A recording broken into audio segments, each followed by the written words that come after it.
Hello everyone, start करते हैं आज के वीडियो को। और आज के वीडियो में हम बात करने वाले हैं ईरान और यूएसए के बीच चल रहे उस युद्ध के बारे में, जो कि यूएसए ने ये बात कहकर शुरू किया कि ईरान के जो सुप्रीम लीडर हैं खमेनेई खमेनेई तो उन्होंने क्या किया है कि एक प्रकार से टेररिस्ट का काम किया है, और वो एक बहुत बड़े एक प्रकार से किलर हैं और हिस्ट्री सीटर हैं, टेररिस्ट हैं।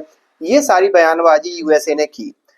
और उसके बाद यूएसए ने ईरान पर हमला कर दिया इजराइल के साथ मिलकर। और उसका परिणाम ये हुआ कि उन्होंने एक टारगेटेड स्ट्राइक की।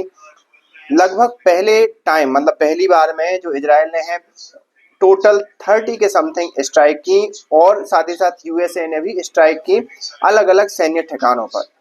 तो जो तेहरान के अंदर जो बिल्डिंग्स थी वहां पर इजराइल ने अटैक किया। और अगर हम बात करें ईरान के सैन्य ठिकानों पर, तो वहां पर यूएसए ने अटैक किया।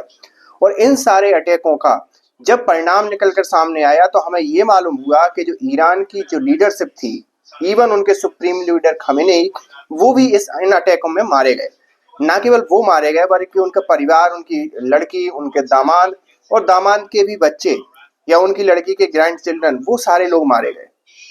अब यहाँ पर आपने देखा होगा कि जैसे ही ये चीज होती है, और जो यूएसए, जैसे कि मैंने आपको पहले वीडियो में बताया था कि यूएसए ने ईरान की जनता से कहा था कि ये सही टाइम है आप अपनी सत्ता को परिवर्तन करने का, क्योंकि जब से ये इस्लामिक राष्ट्र घोषित हुआ है लगभग 30-40 साल पहले से, तब से लेकर अभी तक कहीं ना कहीं लोगों के बीच आंदोलन होते रहे हैं इस वर्तमान प्रशासन को अलग करने के। लेकिन जैसे ही सुप्रीम लीडर की मौत होती है, तो वहाँ के न्यूज चैनल हो, वहाँ की ज्यादा से ज्यादा बहुसंख्यक जनता हो, वो सारे के सारे बहुत ही एक प्रकार से क्रोध में और शोकाकुल हो जाते हैं। और शोकाकुल हो भी ना क्यों हो भी क्यों ना, क्योंकि उस सुप्रीम लीडर को वो कहीं ना कहीं एक उस पद पर देखते हुए आ रहे थे जिस पद पर वो किसी और के लिए इमेजिन नहीं कर सकते थे। 40 साल से किसी को उस पद पर देखते हुए आ रहे हों, और एकदम से कोई दूसरा राष्ट्र आए और उस पद के जो सुप्रीम लीडर है उनको मार दे, तो ये किसी भी देश की जनता के लिए स्वीकार्य नहीं होगा। अब बात करते हैं कि आखिरकार यूएसए ने अटैक क्यों किया। ये तो हो गया नुकसान ईरान का, और इससे यूएसए को सबसे बड़ी जीत यहाँ पर ये मिली कि जो एक आपने शतरंज का गेम खेला होगा, अगर उसमें राजा आपका चेक एंड मेट हो जाता है, राजा को मारने के लिए एक प्रॉपर व्यवस्था बना दी जाती है, तो वो उस गेम में जीत जाता है। यही यूएसए ने यहाँ पर किया। इन्होंने क्या किया कि जितनी भी टॉप लीडरशिप थी, टॉप कमांडर थे, उन सारे लोगों को मार दिया, और फिर वहां से कमांड देने वाला कोई नहीं बचा। और उस केस में क्या होता है, फिर ईरान को समय लगा और समय लग रहा है चीजों को ऑर्गेनाइज करने में कि कब अटैक किया जाए, कहां पे अटैक किया जाए। लेकिन स्टिल ईरान उसके जवाब में मिसाइल अटैक ही कर पा रहा है, क्योंकि ग्राउंड फोर्स तो नहीं कर पाएगा जिन जिन देशों को वो टारगेट कर रहा है। तो जितने भी मिडिल ईस्ट के अंदर यूएसए के जो ठिकाने हैं, वहां पर ईरान अटैक कर रहा है, जिसमें Dubai, Kuwait, Qatar, Saudi Arabia, Bahrain, ये सारे जगह शामिल है। साथ ही साथ इजराइल पर भी अटैक कर रहा है, लेकिन इजराइल ने पहले ही बॉम्ब शेल्टर जैसी जगह बना रखी है, तो सारे नागरिकों को इजराइल ने बोल दिया कि आप वहां जाकर रुकिए, क्योंकि इजराइल ने पहले इस चीज को खुद से डील करने का सोचा था कुछ समय पहले। लेकिन जब इजराइल को ज्यादा नुकसान हुआ, तो इजराइल ने उस समय सीज फायर कर लिया एक प्रकार से। यूएसए आप देखो तो यूएसए के जो दुश्मन है उसमें नॉर्थ कोरिया भी आता है, और नॉर्थ कोरिया के आने के बाद भी यूएसए नॉर्थ कोरिया को एक प्रकार से दमन नहीं कर पा रहा, जैसे उसने मिडिल ईस्ट की कंट्री को किया, चाहे इराक हो, लीबिया हो, सीरिया हो, और साथ ही साथ अभी ईरान का केस आ गया। इसमें सबसे बड़ा कारण ये है कि नॉर्थ कोरिया के पास पहले तो न्यूक्लियर मिसाइल है, और उसको कोई भी चिंता नहीं है, वो किसी पर भी न्यूक्लियर मिसाइल चला सकता है इस ईरान जैसी कंडीशन में अगर वो पहुंच गया तो। ये पहली बात है। दूसरी बात ये भी है कि नॉर्थ कोरिया के पास अभी फिलहाल में नॉन क्रूड ऑयल का कोई भंडार नहीं है, जो कि यूएसए के इंटरेस्ट को हर्ट करता हो।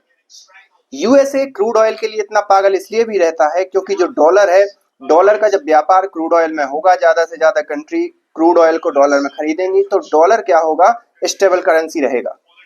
अगर डॉलर किसी भी टाइम पे अगर स्टेबल करेंसी नहीं रहा, और किसी भी टाइम पे डॉलर की वैल्यू घट गई, और डी डॉलराइजेशन का जैसे पूरे राष्ट्रों ने चीजें स्टार्ट कर दी हैं, अगर वो $0 पे आ जाए, मतलब जो डॉलर का महत्व ही खत्म हो जाए, तो वो अंतिम दिन होगा जिस दिन अमेरिका बैंकक्रप्ट हो जाएगा। क्योंकि अमेरिका वर्तमान में कर क्या रहा है, पहले क्या होता था कि आपके पास जितना गोल्ड है उतने आप नोट छाप सकते हो, लेकिन अमेरिका वर्तमान में क्या कर रहा है, क्योंकि डॉलर का इन्फ्लुएंस इतना है वर्ल्ड ऑर्डर में, तो उसके चक्कर में कर ये रहा है कि वो ज्यादा से ज्यादा नोट छाप रहा है, बजाय इस चीज की फिक्र करते हुए कि उसके पास कितना सोना है।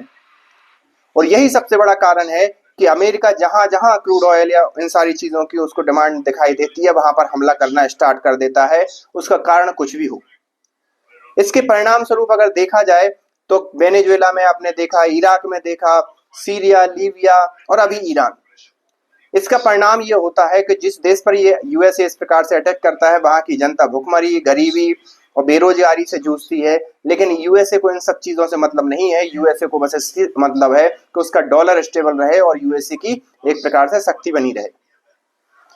ये सारी चीजें अभी निकल कर सामने आई। अब बात करें ईरान के जो हमले की, तो ईरान ने हमले करने की कोशिश की है, इजराइल पर भी की है। साथ ही साथ अभी रिसेंट जो खबर आई है, जो अब्राहम लिंकन यूएस का एक प्रकार से युद्ध मतलब हवाई जहाज है, सॉरी जहाज है, जिस पर एक प्रकार से विमान वगैरह सबसे बड़ा एक प्रकार से जहाज है, जिस पर लड़ाकू विमानों कई चीजें जो यूएसए रखता है, उसको भी ईरान ने टारगेट किया है।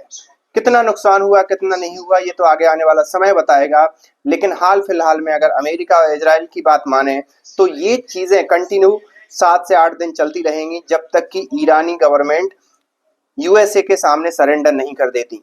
और एक बार ईरान की गवर्नमेंट या ईरान के ऑफिशियल्स ने सरेंडर कर दिया, मतलब उनको डीन्यूक्लियराइजेशन करने की कोशिश नहीं, बिल्कुल एक प्रकार से आशंका है कि यूएसए करेगा। और मिडिल ईस्ट का एक ही नायक होगा, वो होगा इजराइल, और यही यूएसए चाहता है। आप इस बारे में क्या सोचते हैं, आप हमें कमेंट करके बताइए। और वहां के सुप्रीम लीडर की जो दुखद एक प्रकार से मौत हुई है, उसके बारे में भी आप क्या सोचते हैं, आप हमें कमेंट करके बता सकते हैं। मिलते हैं नेक्स्ट वीडियो में, तब तक के लिए थैंक यू।